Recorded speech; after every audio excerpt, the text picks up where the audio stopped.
Hi friends, welcome back. So I have a new idea for a painting and I've got some time off work. So I'm gonna record while I work on it, and I haven't really gone through like the whole step-by-step process of like painting from start to finish in a little while, at least not without what is it called? Time lapse. So I always speed them up. So I want to try this time not speeding anything up and letting you see it like fully all the way through, how long it takes me to do a painting from start to finish. So I'm going to record the whole process. Probably it'll be a couple episodes, this little series, but I think it'll be fun. I have a really good idea and I haven't done anything like this in a little while. So we'll see how it goes. But hang out, relax, and let's paint. So I've had the idea for this painting for a little while now.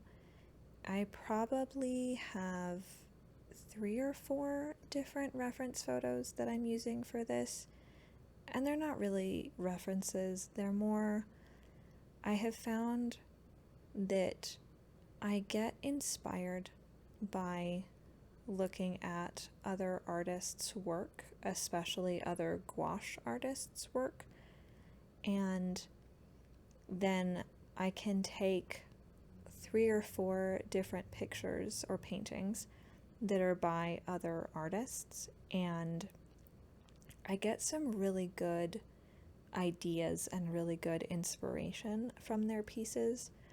So I wouldn't necessarily call it like reference photos, but I do refer to those pieces while I'm working on my pieces, just to try to get the same evocation out of them.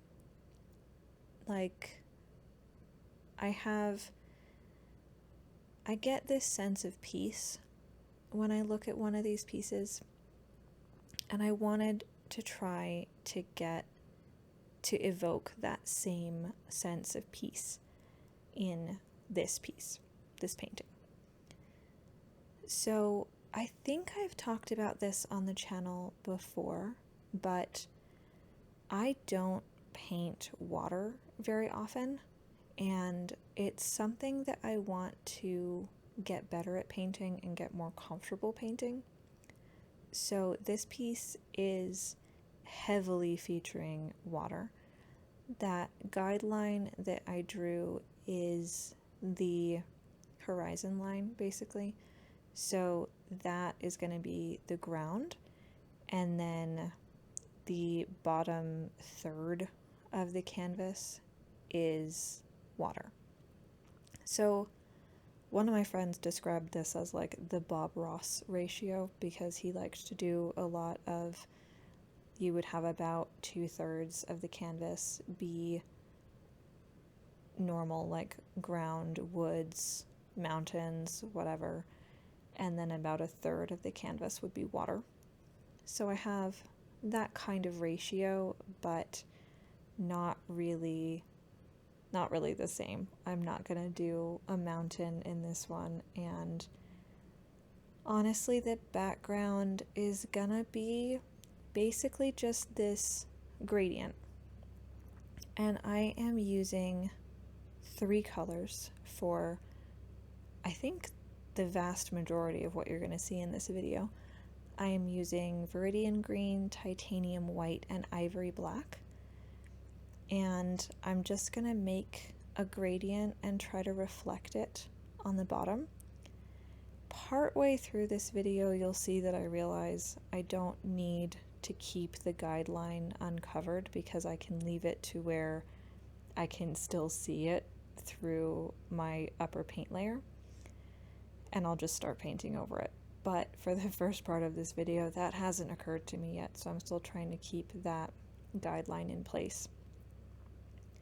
It is one of the things that I really like with doing acrylic gouache instead of regular gouache, is that I don't have to think about the way that I layer my colors, because it does work like an acrylic. so I can just cover my paint with another color and it's not an issue. I do apologize. It is a busier day than I thought it would be. So we've got engine noises, we've got the AC running, we've got fans on, and there's just nothing I can do about that. So there's just the sounds of life around me, but I hope you guys still find this video enjoyable despite that. There's not really anything I can do about the noise today, unfortunately. But I do feel a little bit silly in how I was doing this painting initially, because I really could have just done flat color all the way across and just tried to make sure that there was a mirror-ish gradient above and below that guideline. And the fact that it took me that long to notice it is just, rewatching this video, I'm going, come on, Ronnie, come on. You know better. There have been times that I've done that guide in like pencil, but I have found that a lot of the time the lead will smudge and get stuck in the paint and it just doesn't look good. So I don't do that very often anymore. I try to stick with paint, especially when I'm doing something with acrylic, or in this case acrylic gouache, because once it's dry, it's dry, it's set, it's not going anywhere. And I really don't have to think about any smudging or it getting stuck in another color or just issues in general. It's just easy. For the first portion of this, I've used a filbert brush. I believe that's still what I'm using here. Yeah.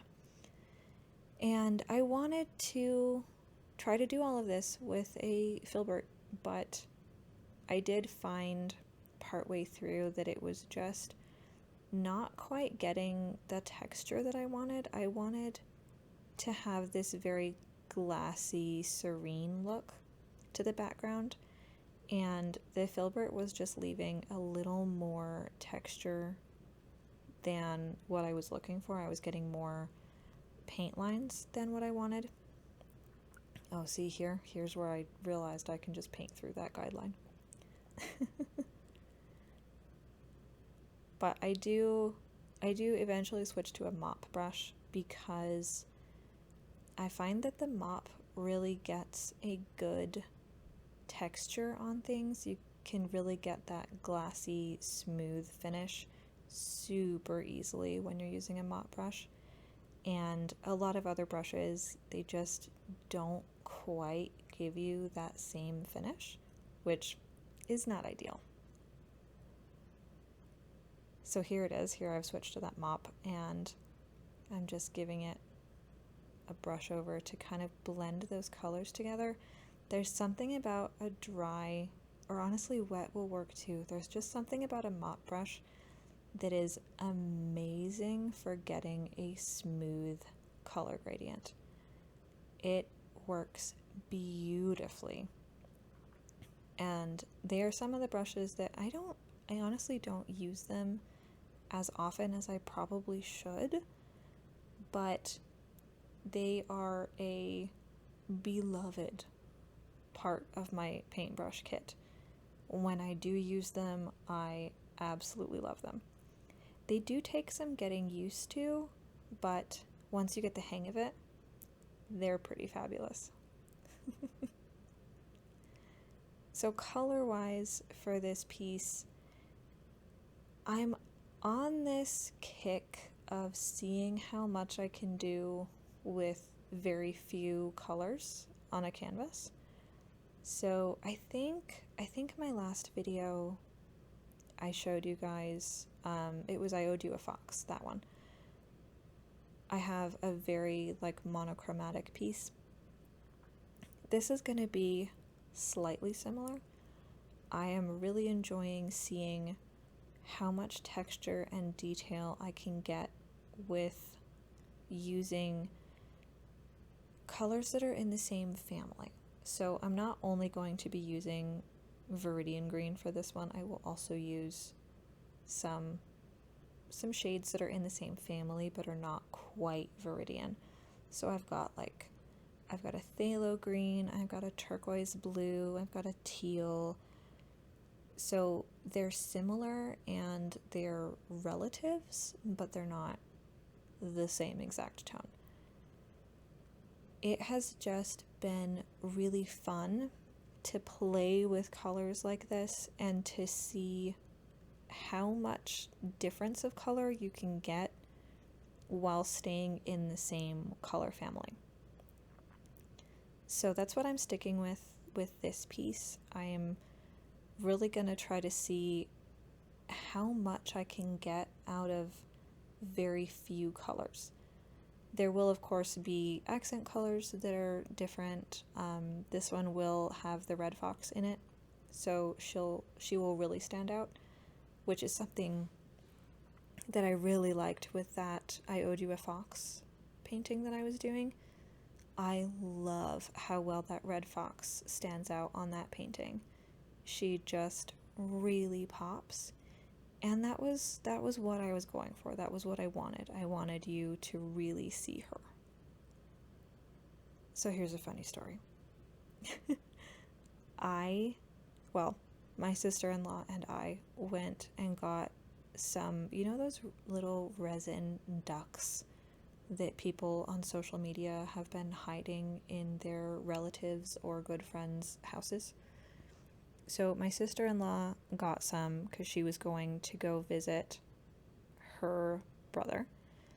And then I got some ducks and we hid them at my mom's house.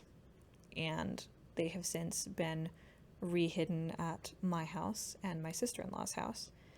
But then my uncle and some cousins were visiting for my grandfather's birthday. And they were finding ducks all over the place. And then they came to stay at my house, and they thought that they should find something they could hide at my house, and the only thing they could find was child-size fake nails. So there are little hot pink nails all over my house, and that was what I was pointing to earlier, was I found a hot pink nail on this paintbrush. And honestly, it's a little bit of a miracle that I found it this soon after my family left town, because I really don't use this brush very often. If I'm gonna use a mop brush, I am more likely to use that black one that I used earlier, or the little one that I'll use in a minute. But I had already used the black one and it was already wet, and I wanted to have a dry brush technique on this painting. So I picked up my white mop brush and it had a nail on it. I could not stop laughing when I found it. My family's a hoot. And it was really good to see all of them, and it's honestly been really fun to have this little reminder that my family was staying here, because there's hot pink false nails everywhere. But so here I am just using a teal to add almost like a hint that there's foliage in the background. I will be adding trees to this painting, but I don't want to have to add a bunch of leaf details, and I didn't want the background of the painting to feel too blasé. So I did this dry brush technique. Here I'm switching to my little tiny dry brush. He's one of my favorite brushes. I use this on most of my paintings, honestly. I use him a ton. But I just wanted to add some shadows and some depth to this piece, because as you'll see as we get further along, it was in a little bit of danger of having not quite enough on it. It's a little bit minimal of a design in general, but I was a little concerned that that would make it fall flat. So I am dry brushing in just some teal at this point. I will add some white to that, and then add a light aqua green that's almost the same color as the background, just to try to get a little bit more highlight in there. I will be adding a light source. You should be seeing that in the next video, I believe, at least the next video of this series. And that'll kind of explain where the light is coming from in general. But I like adding these dry brushed details that are foliage based, because I don't actually have to draw a tree trunk or any leaves for you to understand what it is that you're seeing. It's one of those details that your eye just looks at and goes, oh yeah, that's leaves, without me having to spell it out for you, I guess. I really like when you can just paint a shape instead of a thing, and the eye of the beholder just looks at it and understands what it is without having to really think about it. You just look at it and you know what it is, even though it's not like, if you zoomed in on it, you wouldn't be able to tell. It's not like if someone paints a highly detailed leaf and you zoom in on that leaf, you can still tell it's a leaf. But if I paint these little blotchies and you zoom in on them, it's just a blotch. You don't know what it is. But from a distance, you look at it and you go, oh, those are leaves. And you just know. There's something really cool about pieces like that. And I've been really enjoying adding that kind of detail into my paintings. And I love this little mop brush for that. He just does a really good job. And I really like it. I think that it added just the right amount of depth to this piece. Like I said, there will be more detail to it. It is going to be a little bit simpler of a painting comparatively, but I didn't want it to fall flat. I wanted it to have that same level of depth that I've come to get used to as my style. And I hope that you guys really like it too. This series will probably be 2, maybe 3 more videos. I'm aiming for 2. But I'm just really, really enjoying doing pieces like this with the one color theme, and then just adding detail and depth and trying out different brush strokes and different techniques that I maybe haven't messed with a whole lot before. And again, just getting that inspiration from other artists and getting those ideas from artists who honestly just really inspire me. So here, the last thing that we're going to do for this video is that I am re-adding in what I was calling a guideline before. This is going to be the ground. So the area below it is the lake reflection, and the area above it is going to be some trees and foxes. I was able to pretty much see that guideline underneath and to just copy it when I was doing this, which is why I'm really glad I did eventually just paint over that guideline, because I did do it in a dark green, so it did still show up and I could just repaint it over the top and it wasn't a big deal at all. It is one of the things that I really like with gouache, is that you can add layers like that. With acrylic gouache, I can say you can add a bunch of layers and it still paints a lot like watercolor. It still paints really smoothly, and it's just such a fun medium to work with. But it's very, especially with acrylic gouache, I find it very forgiving and very easy and just honestly beautiful to work with. And I don't really see myself switching off of gouache now that I've found it. I think a while back I thought that acrylic would just be my happy place forever, but man, acrylic gouache, we'll see if I still think that later on. I have also really been enjoying pastels. I got some oil pastels and I like adding those on the top layers of my gouache paintings. They actually mix really nicely. They make a really fun mixed media effect.